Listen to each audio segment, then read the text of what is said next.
Death, Texas, and Tacos is brought to you by Arrowwood Law Firm and Grange Hall. Okay, y'all. Everyone sit down, shut your damn mouths, and open up your ears. Because it's time for Death, Texas, and Tacos with my boys, Brad and Barry, the Klinge Brothers, and the OG ghost brother himself, Mr. Steve Harris. Have you all ever wondered what it would feel like if the paranormal got kicked in the balls? Well, you about to find out.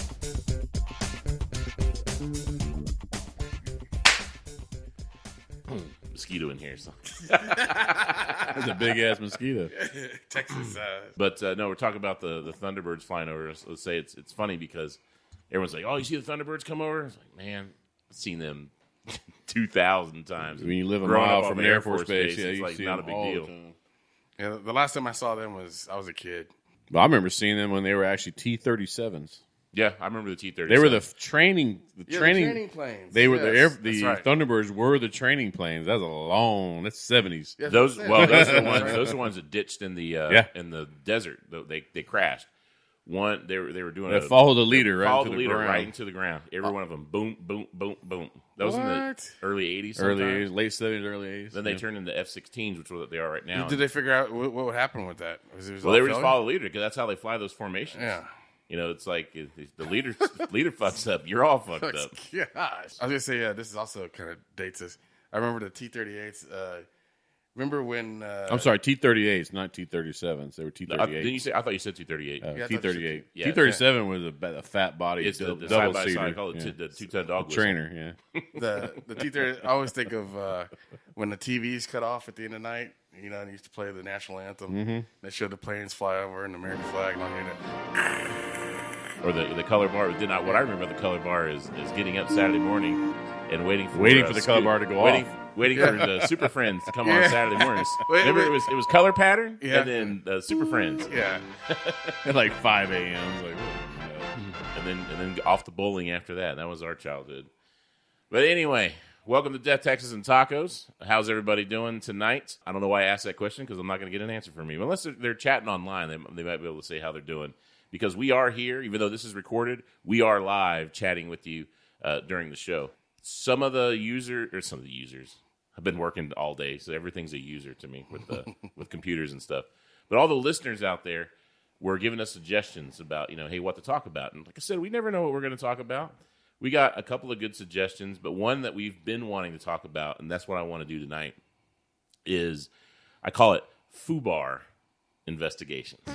Investigations that are fucked up beyond all recognition. And we've had several. FUBAR. We had to kind of figure out which ones we want to talk about. But some of them, Steve, you were involved with, and some of them you weren't. And they're just hilarious. Two of them you were involved with, obviously, because it was when we were Everyday Paranormal, and then one when we were on Ghost Lab, filming Ghost Lab, and then one after Ghost Lab. So we decided to do the before, during, and after. Okay. FUBAR investigations. But the one that comes to mind, we've had several. So what's the first one? The one when you say FUBAR, and we think way back to Everyday Paranormal. what's the one? What's the one? I'll ask you, yeah. what do you think? What comes to mind? What's the most fucked up investigation we were on when we were in Everyday Paranormal? I keep coming back to April. Yeah, exactly. Exactly. That's all I can say. I just say her Exactly. name. That's the April incident.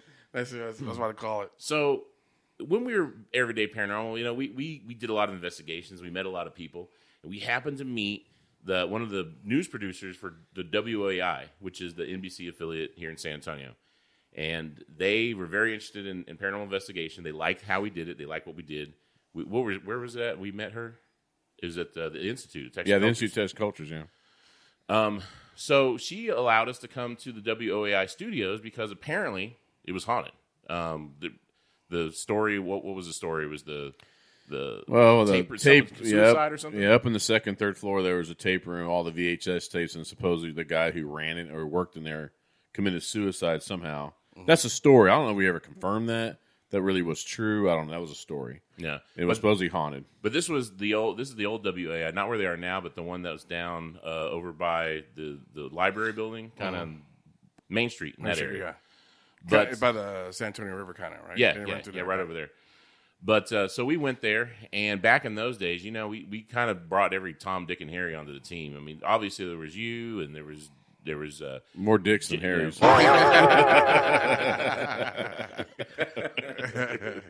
There was few Toms. Jason and Hector, and you know the regular crew. Yeah, but the originals. The originals.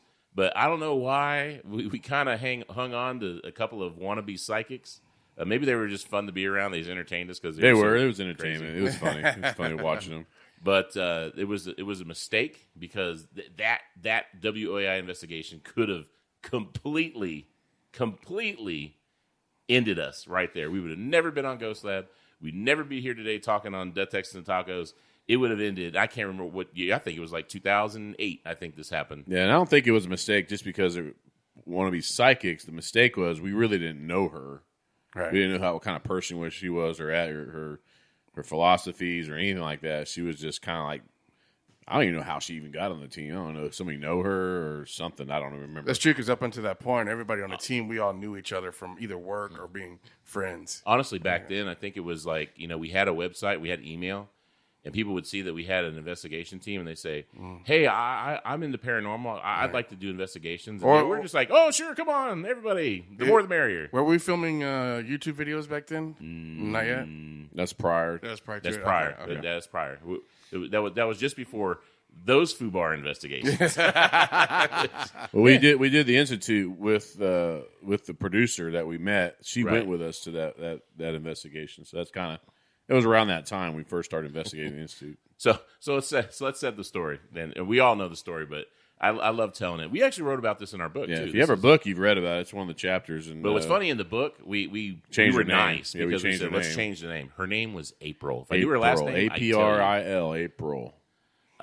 If you know any short, heavy set psychic named April wears glasses, avoid her like the plague. Okay, story set up. So we're at WOAI. Very cool because when we're back then, it was exciting to do these big places, and we thought we were the shit. We thought we were the shit, So Barry and I were invited to go. It was around 10. It was around 10 because they were doing 10 o'clock news. Right. So y'all were upstairs setting up, right. And Barry and I were downstairs watching the newscast because she had said, "Hey, come on, watch Randy Beamer." He was doing the news, and so we were sitting back behind the weather green screen, and we were watching the newscast, and it was kind of cool. And we were getting ready to go back up. All of a sudden, here comes Steve Harris tearing around the corner. He's out of breath. Hey, I was in better shape back then. You still out of breath. Brad, oh man, you got to get upstairs. We caught a videotape flying off the shelf on camera. Barry and I looked at each other, and it's like, oh man, this comes from Screw Steve. the news. We trust Steve. If Steve saw this, that's it. But Steve was so excited, so we ran up there. And what it is, it's one of those old tape storage rooms, and the VHS tapes are like tons of shelves all around the room, and there are thousands and thousands of them. Well, anyway, that was the room the guy supposedly committed suicide. It was a room that was supposedly haunted, and we duct taped the camera to the window, kind of like 6 feet, 7 feet high. So we get most. I remember I'm the one that put the camera there. Right. So I was excited. You get the most room. Yeah, I was like, yes, I got something on video. Finally. So and the DVR was running. Right. Everything was perfect. And we're at a news station. Yeah. Well, that was the bad part. Yeah. Well, no, the exciting part was like we caught it at a news station. Right. We could show it, and they could put it on the news or whatever. Right. Which is exactly where the story goes, where we didn't want it to go. But anyway, that we get up there, and there's that tape laying on the floor. Tape laying on the floor. And you said, man, I heard it hit. I said, you heard it? You didn't see it? Like, no. I walked out of the room, and as soon as I walked out of the room, you hear this bam, bam. We turned around, and it was on the floor. Steve, you're trusting. You're not going to think that someone's just, fucking with you or trying to do that. Well, we made the biggest mistake of our lives right there, which we never made again. Rule number 1. Never, ever go over your evidence in front of the client or the place that you're at or the owner. Never go over your stuff with them because this is why. Yeah. So we excited, man. We run over there. We get the computers and we pull down the DVR footage and we rewind it and we're watching and we're looking. It's on the big screen. On the big TV was right there. On a big screen TV right there. And I said, hey, go get the producers, Go get the cameraman. Go get the report. Go get fucking Randy Beamer. Get him up here. We're going to watch you. You're going to see paranormal evidence live. This is real, baby. This is real. We're Everyday Paranormal, baby. Everyday Paranormal. This is how good we are. EP in the house. We're a little bit too cocky for our own good. So as I sit down and as it starts, I start to get a little nervous, like something's not right. This is too good to be true. You know what to say? It's too good to be true. It probably is. And what's funny about the whole thing, April's there with us.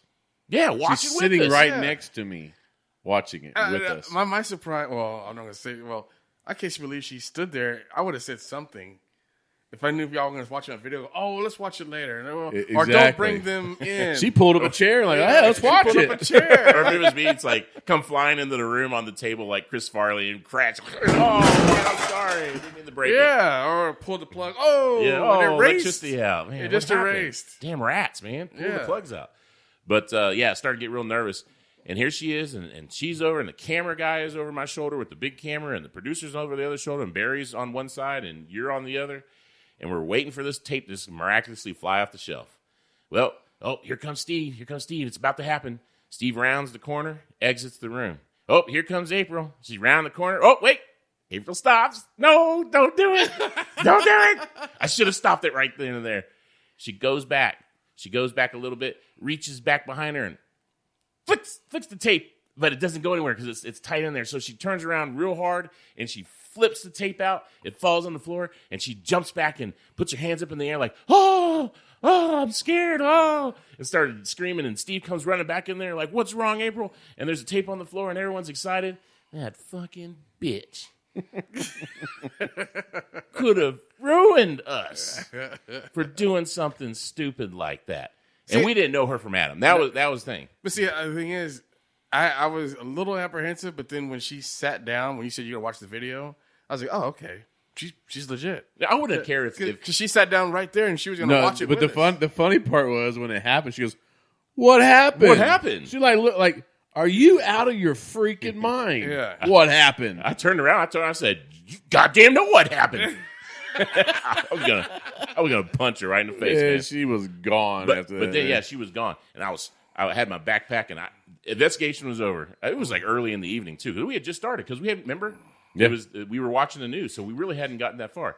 So they're stuffing the shit in my bag, and I stuffed my laptop in like 5 or 6 times, and he kept stuffing the same thing, and it was damage control time. So we pull the producer, and it was her husband. Well, she's married to him now. We've kept in contact, but I think it was her boyfriend then. Mm-hmm.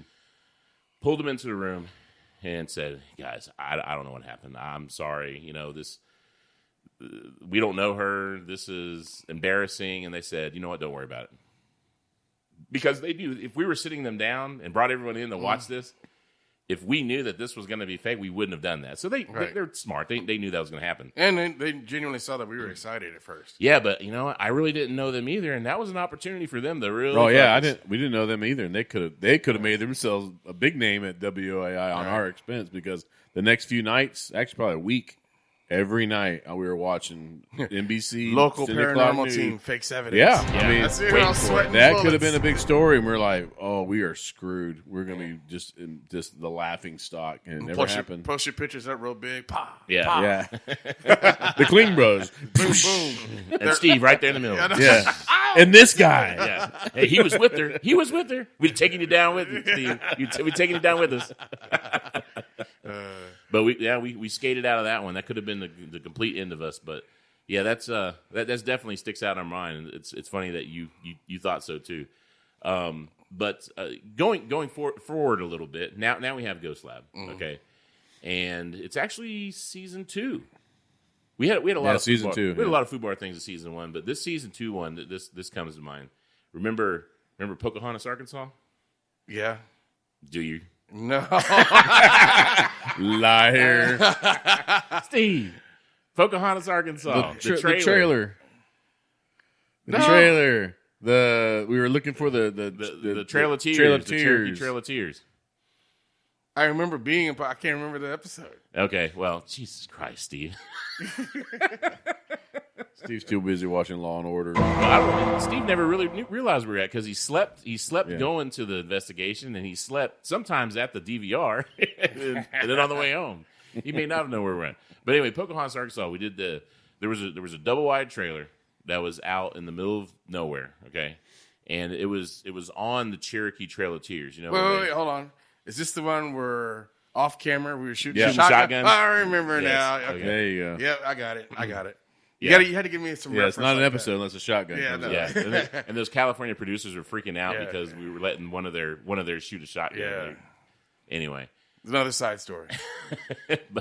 but so this house is haunted. They had a lot of claims. What were some of the claims? The arm. Yeah, they have this arm comes out from under a bed and grabs one of the kids.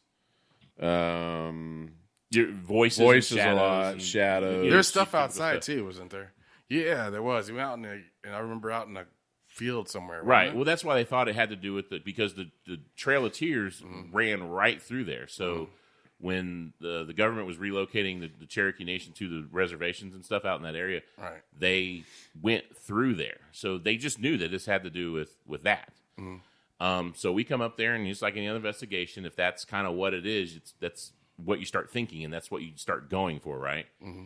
Well, we get into the investigation, and we started getting names left and right on Lots of recordings. names. I can't remember the names, but it's like, let's say Mike, like Jimmy, Alice. I mean, all these one clear names, first names. You know. And so we sat down and we said, hey, we sat down with the client after we got this, and we were telling them, and we said, hey, we got these names: Eddie, George, Jim, Sarah, blah blah blah. Started every name that we started to name, their face just started to drop more and more, more and more, more and more. We're like, what? They finally said, cut the cameras. Cut the cameras. We're like, what the hell's going on? I remember that. Yeah, and so Barry, they say, okay, Barry, Brad, just we got to talk about this and we'll handle it. So the producers and the homeowner and us were talking about this, and they say that this is off the record. We do not want this aired, but every single one of those people that you named are family members that were involved in some big family Child molestation, abuse, craziness, just crazy family type incest, stuff. Oh, okay. Family feuding and typical Arkansas stuff. But and they were petrified. Now here's the kicker. Remember the claim about the arm? Yeah. What was it about the arm? It was very significant. Well, we actually got the name. It was a girl's name, and that was their aunt who had one arm. She had one arm, and supposedly she was involved. Yeah, somehow. She was involved in the whole thing. So there's your one arm, and Barry and I started like making these connections that when they're right there, and they're like, no. I mean, they were petrified because they invited this Discovery Channel show to come out and do this thing on the Trail of Cheers. You actually dig up deep, dark family Skeletons secrets. Well, in the closet. we were wanting to go. We were like, screw this Trail of Tears. We want to go this route. It's a lot more interesting. And they're like, they almost shut it down. They almost shut it down. We're done. We're about to episode pack it wasn't up and go to some other episode because they weren't willing to play. Yeah. And so I'm surprised the producers should have jumped all over that. Because that's like, Well, the thing is they had their signed release forms. right. They had release forms that basically said, we own the store. Whatever happens, and that's what we're going to play. Right. Well, I have no idea why they played nice and decided not to show that. I mean, I can't imagine production. Well, they companies turned doing it that. into like a family quarrel between a brother and somebody, and then at the end we planted some. At the end, we planted some freaking tree or stupid some stupid tree shit for show. Yeah, because there was a car accident. Someone was killed. There's all kinds of just weird stuff. But we probably named 10 or 12 names that were all of them involved, right, in this family. Yeah. Can you believe? I mean, that is, to me, that's like a great show. That's a great paranormal show. But man, fucked up beyond all recognition. You watch the episode, and it's like, oh, there was a family quarrel. Oh, hey Barry, let's tell him to plant a tree. Let's go plant a damn tree. Hey Katie, go What is plant this, a a tree. fucking Hallmark Christmas special or something like That's what it that? turned out to be. It was like bullshit. But yeah, that was that. And I pissed sat me down off. with the kids. I remember talking about this stuff is not scary. You don't need to be worried. But it's like bullshit. Run for your lives, Hey, kids, because oh my this God. shit is evil. You know what they say about one armed ghosts, right? Holy, they're the worst kind. They're the devil right there. You know, another thing I remember about that episode too. That was like one of the best sites to roll out cameras. It's just was it that Yeah, far? just It was just a trailer double out. wide trailer. Yeah, I think the ghost lab was actually bigger than the Bigger trailer. Yeah. But yeah, that just completely irritated me. But once again, great twist, great episode, just foiled because of bullshit. Well, that's strange because usually producers are fighting for a drama or Exactly, something and the fact that and they then had they- their and that was signed that release was it forms. right there. Yeah. They had their signed release forms, and they got nice on them all of a sudden. Whatever. We have a third one we're going to talk about, but before we get to that story, we're going to take a quick break, and we'll come right back. We'll talk about that story. Hey, y'all, let's take a minute to talk about the people who pay for all this shit here. So do us a favor and listen up. Have you found yourself facing DUI charges? Arrowwood Law Firm. Have you had your license suspended? Arrowwood Law Firm. In the middle of a nasty divorce? Arrowwood Law Firm. Then call Jeff Arrowwood of Arrowwood Law Firm, 850-244-JEFF. That's 850-244-5333. With offices in Fort Walton Beach, Tallahassee, and Tampa, Florida. He's here to help fellow Floridians. Call Jeff Arrowwood, 850-244-JEFF. Arrowwood Law Firm. Now back to Death, Texas, and Tacos with the Klinge Brothers and Steve. All right, welcome back. We're talking about FUBAR investigations as everyday paranormal, both before, during, and after filming Ghost Lab. Now we come to the after. You weren't a part of this. Steve one, wasn't at this one. You may not know this story. I think I may have told you, but this is hilarious. Okay, so we're sitting around and we're doing our thing. Where'd you guys go investigate? Where are you?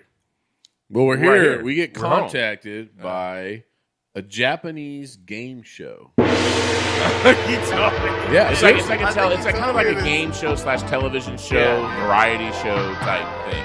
And they contacted us because they're coming over to the States, and they were going to do one of the segments they were going to do was ghost hunting. Mm-hmm. And I don't know how they got our names. I guess they Because we were on Ghost Lab and we were over in randomly Japan looked us and up. whatever. They found us up, contacted us. Hey, we're coming over there. And supposedly the girl that's involved in this thing is like big time over there. Like she's A-lister over here would be like Brad Pitt, something like that. That's how she is. Yeah, in she's Japan. like Angelina Jolie. It's okay. like the Angelina Jolie of Big time. Japan. Right. And she comes over, and she's kind of the star of the show. And she shows up, and there's this giant van of Japanese people. In Church, Texas. Hold on, let me guess. You two guys were towering over him, aren't you? Oh. Well, there was one of them. Well, a couple of them spoke English. One of them spoke really, really good English.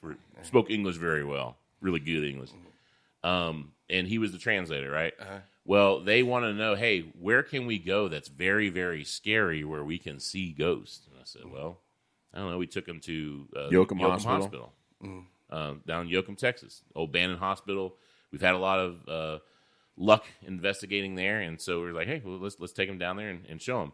We also took them to Helena. Yeah, the But ghost Helena's town. not too far from there, the Is old that ghost town. the abandoned city? One you Yeah, told the me ghost about? town. Yeah. So we took them to those two places, but first they show up at our house because they wanted to do The whole crew? the whole crew. Like, I don't know, the whole crew is like 6 or 7 of them. Oh, probably. okay. I'm up Camera picturing, guy, sound picturing guy. like a couple of vans and like a tourist No, coming out. like one of those big white airport vans, but it was Okay. like I said, it was all Japanese production company. She comes in and she's little bitty, probably 70 pounds, soaking wet, real trendy. She looks like Hello Kitty. basically. Yeah, exactly. It's exactly like a pink raincoat looking thing, if With I remember fur on right. it, Yeah, right, like right. just like what you would think, like Japanese on like anime or something like that was her in real Does life. she have like the little cat ear? Pretty much. Pretty much. That was yeah. exactly it. So she shows up and so she speaks just complete Japanese. Okay, Doesn't Very, very broken. No, it was all Oh, Japanese. Yeah, it was she had all a translator. Japanese. She had Yeah, translator. a translator. With but her. the translator spoke broken. Yeah, But it's funny because the camera guy was the one who spoke like you and I English, but they didn't have him translate. Anyway, it's like, oh, how, that's my Japanese. That's what it sounds like to me. So it's funny though. We showed up at Yoakum, and we go in there, and shit starts happening. I mean, we're hearing things. We caught something like really. Well, we caught the thing on the thermal, but remember at the house, the whole thing she goes, and the translator goes, she wants to know when we see the ghost. We say, well, we do our whole everyday, ghost, it's all energy and energy, blah, blah, blah. And, our scientific explanation. And she's sitting there like smiling and nodding. Goes, aha. So when they see the ghost. when do ghosts come out? Did they bring like equipment or you guys used your own? No, we did our own thing. They had nothing. They knew nothing about ghost hunting. Okay. So then we go to Yoakum and they wanted on our team a preacher or a priest who could bless them. I forgot about that, man. They wanted a preacher or a priest that could bless them. Okay, I don't know why. Okay, so I put a call out. I was like, any preachers or priests want to come along to bless these guys? And I got a response. He was the first one. So guess what? You got the job, baby. You're on Cowboy Bob, boy. This dude was we'll get to him in a second. One of these guys that got it online, as a priest. It was hilarious, man. But we go to Yoakum, and man, it's like Barry said, we got, there was voices. The floor, remember the floor? Just the whole building just shook. This thermal, we got a thermal comes out, and all the motion sensors go off in a row. She starts crying. Dude, they are shitting their pants, dude. They are like, what? They thought it was all just a big joke. Mm-hmm. They're like, oh shit, this shit's real. This is real. Just like when we did Larry King Live. I know. That producer? I was just about to mention that. I noticed that when people come with us, we actually pull out real shit. It's like they think this is. But when they see it and they see the fact that nothing was manipulated, that they saw it happen and they saw it, then they believe. They were freaking out. Yeah. So when this is all said and done, they go outside and they get in the circle, and here comes a Texas preacher boy. Okay, he's I think he read the manual or something before. He's like reading the book. He's like Annos Dominus and peace be with everybody. And he goes, and I bless you from your head down to your knee. To your knee. That's what he said. We're like your feet are screwed. Yeah, your shins. Your shins are cursed. That's what he said. From your head to your knee. Yeah. Did they all stop and look like, wait? They didn't know what the fuck he was saying. It was funny, man. They were buying it. They were like, we're over there just dying laughing. Chris was there. Chris was there. We were laughing our ass off, man. It was so funny. But they got their money's worth coming over here, and they sent, and maybe if I can find it, I'll put it on the Death Texas and Tacos, the link to that show. I never saw it. You never saw it? Never saw it. I got a link to it, and you have to have like a special browser or URL to see this. I don't know if it's still out there, but I'll look for it. It's funny. You know what the show reminds me of? Remember Real People? Yeah. But when they had like the panel and they all had their little story to tell, that's exactly what that show was like. That's what when Brad described it to me, Barry. I told Brad, I go, man, I can't wait. I wish I could see what they're playing over there in Japan because I can imagine who they have voicing you two guys. Oh, well, it was no. You're right. They had a translator. Yeah. So when we were talking, it was like, "Wonder my yeah, my."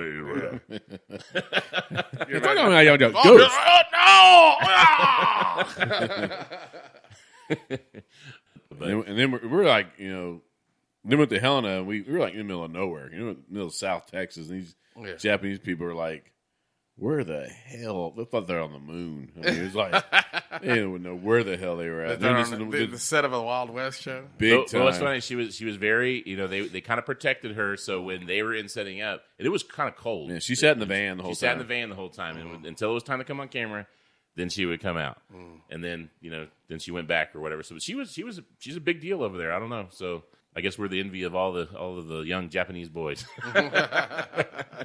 You hung out with her? Holy shit! So when do ghosts come out, Steve? Oh, I should have made a shirt. When do the ghosts come out? When do I see ghosts? Oh man, but that's all the time we have today for Death, Texas, and Tacos. I hope you enjoyed our trip down memory lane and some of the fucked up things that we experienced as everyday paranormal and on Ghost Lab and after Ghost Lab, and continuing to this day. We should call this podcast FUBAR podcast. Yeah, it ends up being that sometimes. Not Death, Texas, and Tacos. It's FUBAR podcast. All right, well, hey guys, I will talk to you later. For me, Barry, and Steve Harris, we out. Well, we hope you enjoyed this episode of Death, Texas, and Tacos. And if you didn't, ain't nobody give a damn. I want to cry to your mama. But we know your ass is going to be back next week for more. Adios, suckers.